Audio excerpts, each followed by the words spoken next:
پہلے اپنے تھاٹ کی حفاظت کریں کہ آپ کا جو تھاٹ ہے وہ ہائی کوالٹی ہو. تو اپنے تھاٹ کو چیک کریں اور میچ کر کے دیکھیں. گوگل پہ جائیں, یوٹیوب پہ جائیں, بڑے لوگوں کی اس ٹاپک پہ ٹاک سنیں اور پتہ کریں کہ آپ کا تھاٹ ٹھیک ہے. دوسری بات ہے موڈ, کہ موڈ کے بارے میں کانشیس ہوں کہ ہمارے موڈ کو کوئی گڑبڑ تو نہیں ہے.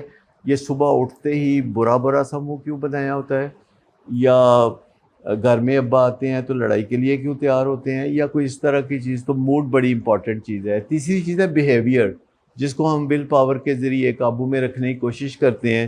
اندر سے اچھا نہ بھی محسوس کرے تو اوپر سے ہم خوش ہو کے دکھا دیتے ہیں, ویلکم کر کے دکھا دیتے ہیں. تو اچھی چیز ہے. بیہیویئر کے اوپر اگر قابو رکھتے ہیں تو اس سے موڈ اور تھاٹ پہ بھی اچھا اثر پڑتا ہے. یہ سارے ایک دوسرے پہ اثر بھی ڈالتے ہیں. اور چوتھی چیز ہے کہ انوائرمنٹ, کہ آپ کی گاڑی یا آپ کا کمرہ, وہ اینی ٹائم کوئی وزٹر آ جائے تو آپ کو امبیرسمنٹ نہ ہو. کوئی بھی رشتہ دار آ جائے تو آپ یہ نہ کہیں کہ ٹھہرو میں ذرا پہلے ٹھیک کر لوں اس کو. تو اپنا جو انوائرمنٹ ہے اس کے اوپر نظر رکھنا یہ بڑی امپورٹنٹ ہے اچھی زندگی کے لیے. اور پانچویں چیز ہے کہ اگر آپ کو کوئی بھی سمٹمز ہوتے ہیں, چاہے انگزائٹی ہے, ڈپریشن ہے, یا کوئی بخار ہے, اس کو اگنور نہ کریں. اپنے سمٹمز کو سنجیدہ لیں, اپنے سمٹمز کی آواز کو سمجھیں, اپنے سمٹمز کے معنی کو سمجھیں. یہ 5 چیزیں ہیں جن کو CBT کہتے ہیں, کوگنیٹیو بیہیویئر تھراپی کہتے ہیں. تھاٹ کا خیال رکھیں, کبھی موڈ کا خیال رکھیں, کبھی بیہیویئر کا خیال رکھیں, کبھی انوائرمنٹ کی طرف نظر ڈالیں, اور کبھی اپنے سمٹمز کو مینیج کریں.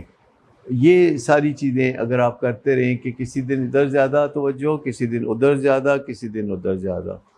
اور ایک یہ ہے کہ اپنے آپ کو نالجیبل بناتے رہیں, جسے ہم شارپننگ دی سو کہتے ہیں. اگر آپ آگے کچھ بھی کرنے جا رہے ہیں تو پہلے اس کے بارے میں اچھی طرح جان لیں. اگر آپ شادی کرنے جا رہے ہیں تو پہلے میرج کے بارے میں سمجھ لیں, پری میرٹل کاؤنسلنگ لے لیں, اس میں کوئی شرم کی بات نہیں ہے.